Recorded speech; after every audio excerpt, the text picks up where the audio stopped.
watching Morning at NTV.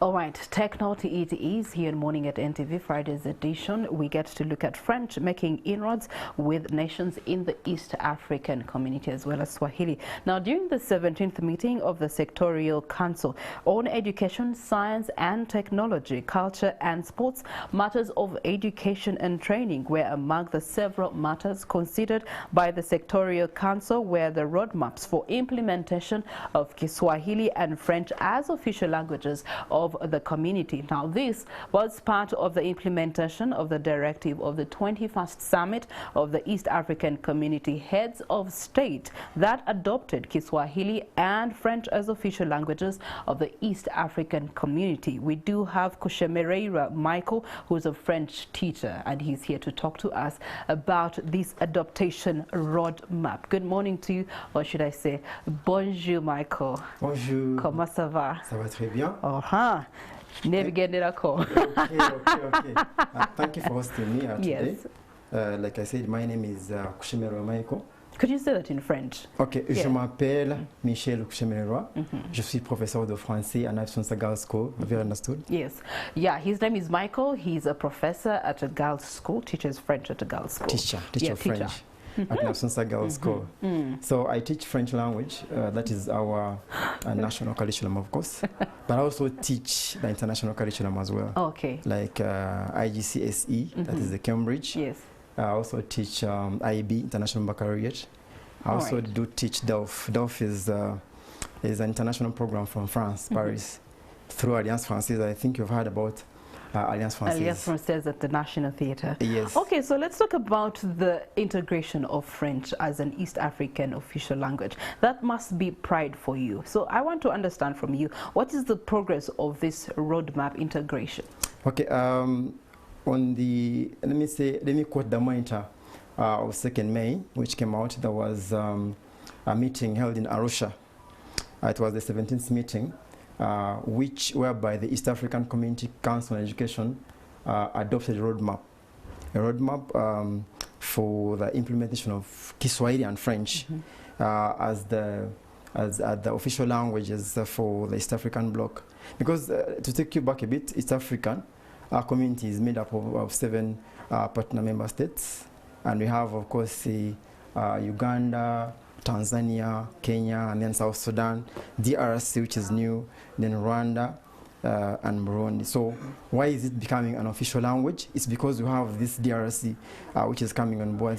Yeah, because I was wondering, I mean, we can understand Swahili. It's a trade language from back before into colonial days, post-colonial days. But then the French, you do have Rwanda that was French colonized, but they have adopted or are in the transition to English. Yes. So when you say the DRC, Francophone, then definitely makes sense of inclusion.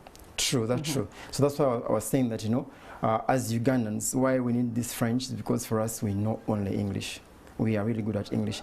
But when it comes to the second language, we are really bad off. So that's why this integration is meant to help all the member states, you know, to come on board on this French. Of course, we're seeing Kiswahili taking root in Uganda, being introduced in many schools.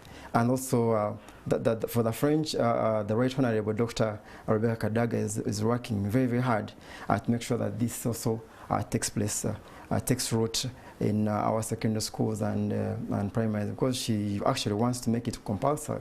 Yeah, actually, I know one school, Green Hill, is doing very, very well in French.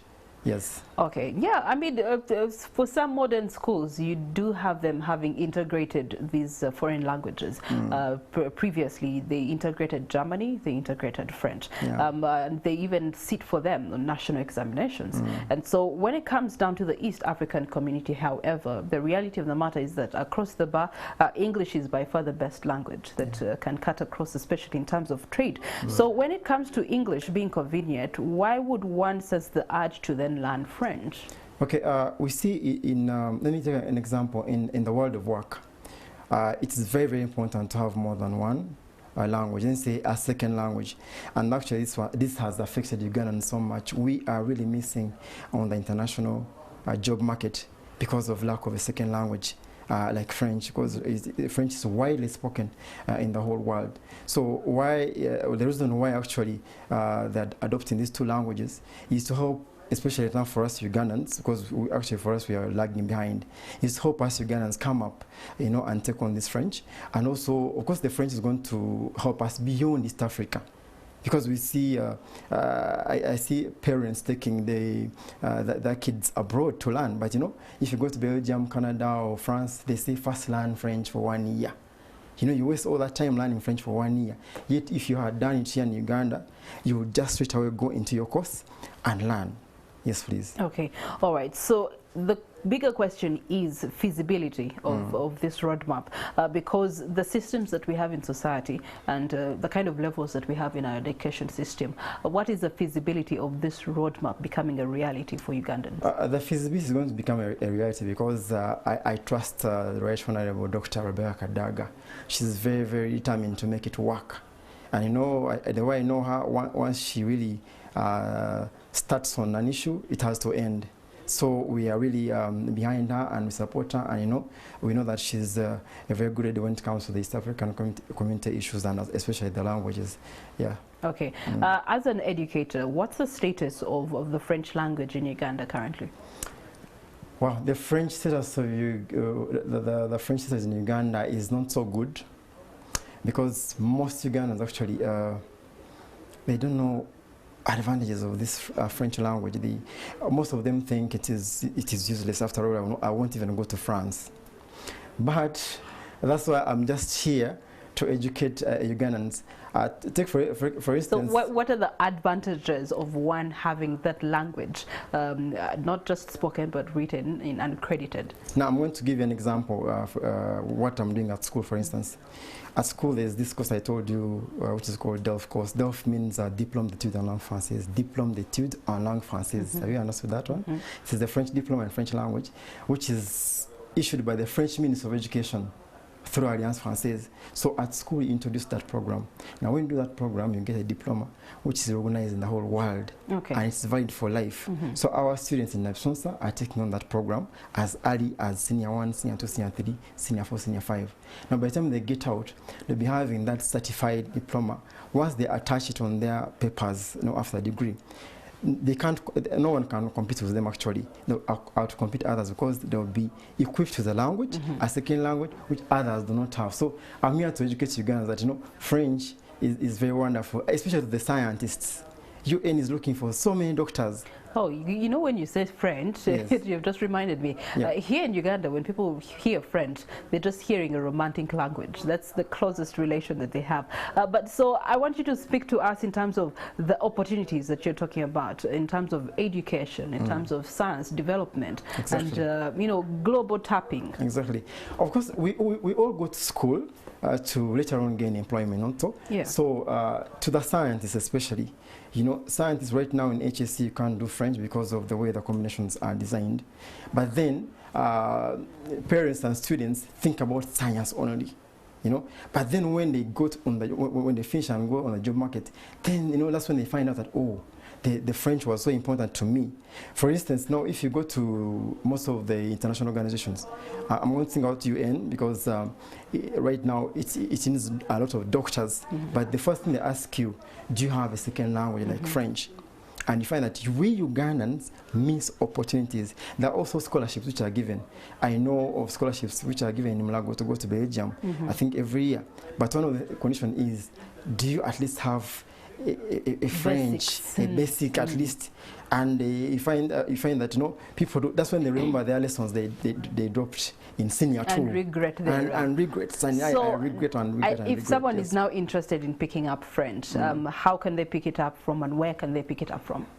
Yeah, it's not too late to begin French. First of all, we have our wonderful partners, the Alliance Française and the French Embassy. People can enroll at Alliance Française and start up this course. Because why do I normally talk about Alliance Française? Because the papers that are issued through Alliance Française coming from the French Ministry of Education, they are valid for life. And that is also what our girls get. They are valid for life.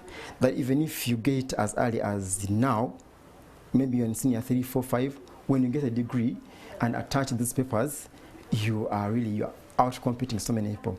For instance, I'm going to talk about the headmistress of Nabsunsa Girls School, my wonderful head teacher, Hajat Zulaika Kawi. She had some comments to make about this. I think you could be having it here in studio. Yeah, maybe you could hear about it. All right, we'll definitely hear about it later on. Yeah. In conclusion, Michael. Yeah, in conclusion, I'm talking to Ugandans to please have a change in mind, especially to the parents. Parents, you should give opportunity to young blood, young girls and boys to take on this French language, because apparently we see that tomorrow they're going to be the professionals. We are having integration of the East African community, and most of us are going to be expiring, and this young generation are going to be professionals tomorrow. So we don't want them to regret, like some of us are regretting not to have taken French, because apparently we are seeing that DRC is very huge. We have Burundi, we have Rwanda, so I mean, it's important.